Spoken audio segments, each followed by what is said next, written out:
ഷീല സണ്ണി അതുവരെ ഒരു പോലീസ് സ്റ്റേഷനിൽ പോലും കയറാത്ത, അതുവരെ കേസ് എന്താണ്, പോലീസ് എന്താണ്, കോടതി എന്താണെന്ന് അറിയാത്ത ഷീലയുടെ ജീവിതം ഒറ്റ രാത്രിയിൽ മാറി മറിഞ്ഞാണ് ഇപ്പോൾ കേരളത്തിന് അറിയാം. എന്താണ് സംഭവിക്കുന്നത് അറിയാത്ത പകപ്പിൽ കൊടും കുറ്റവാളികൾക്കൊപ്പം 72 നാൾ വിയ്യൂർ ജയിലിൽ, പിന്നീട് പോരാട്ടം. ഇന്നാണ് 1 വർഷം പൂർത്തിയാകാൻ പോകുന്ന ഇന്നാണ് നാരായൺ ദാസ് ആണ് അപരാധി എന്ന അന്വേഷണത്തിൽ കണ്ടെത്തുന്നത്. നല്ല കാര്യം. ഇപ്പോഴും ഇയാൾ എവിടെയാണെന്ന് അറിയില്ല ഷീല. മാത്രമല്ല, അഭിഭാഷകൻ മുഖാന്തരം കോടതിയിൽ നാരായൺ ദാസ് പറയുന്നുണ്ട് എന്തോ എക്സൈസ് പീഡിപ്പിക്കുകയാണ്, ഉപദ്രവിക്കുകയാണ്. ഇനി അതിന്റെ വ്യവഹാരകാലമാണ്. അനുഭവിച്ച സമാനതകളില്ലാത്ത പീഡനത്തിന് നീതി കിട്ടും എന്ന പ്രതീക്ഷ ഇപ്പോഴുമുണ്ടോ ഷീല?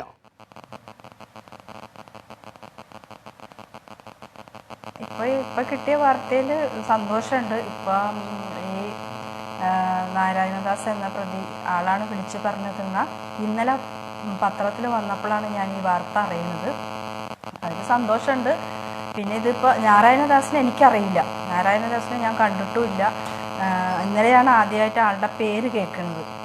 അപ്പോൾ എന്തിനാണ്, ആർക്ക് വേണ്ടിയാണ് ഇത് ചെയ്തതെന്ന് എനിക്കറിയുന്നില്ല.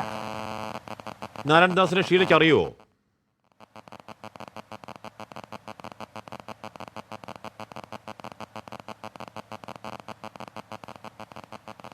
ഷീല കേൾക്കാമോ?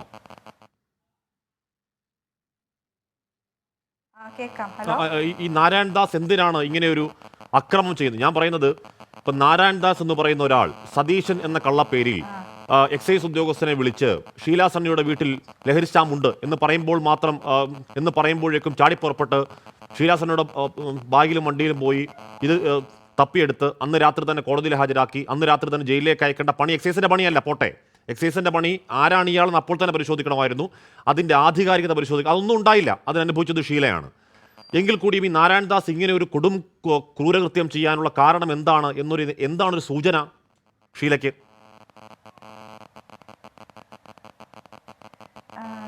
എക്സൈസിന്റെ ഭാഗത്തുനിന്ന് ഇതിൽ നിന്ന് നല്ല വീഴ്ചയുണ്ട് ഈ എൻ്റെ കേസിൽ. അതായത് ഞാൻ 1 മാസത്തിൽ നിരീക്ഷണത്തിലായിരുന്നു ആദ്യം പറഞ്ഞത്.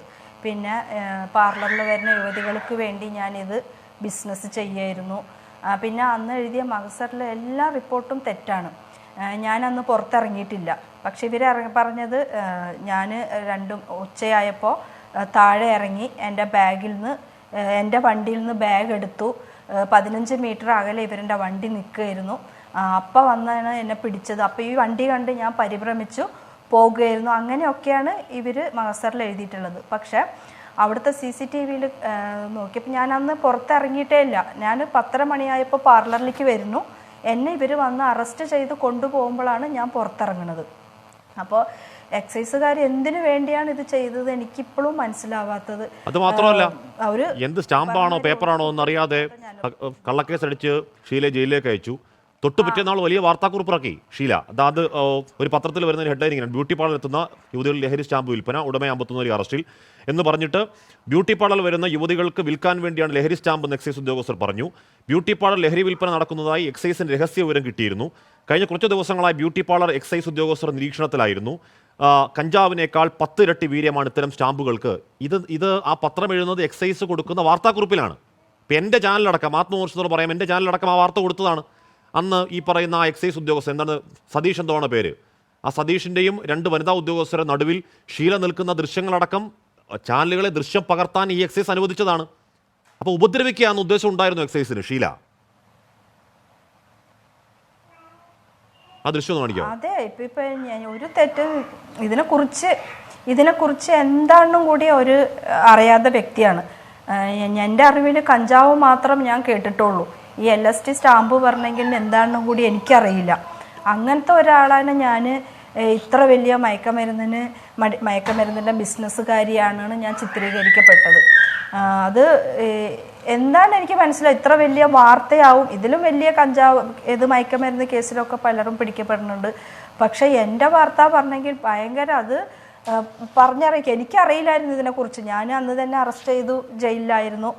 പിന്നെ ജയിലിൽ വന്ന് ഹസ്ബൻഡ് കാണാൻ വന്ന സമയത്താണ് ഹസ്ബൻഡും മരുമോനും പറയണത് ഇത് ഭയങ്കര വാർത്തയായിന്.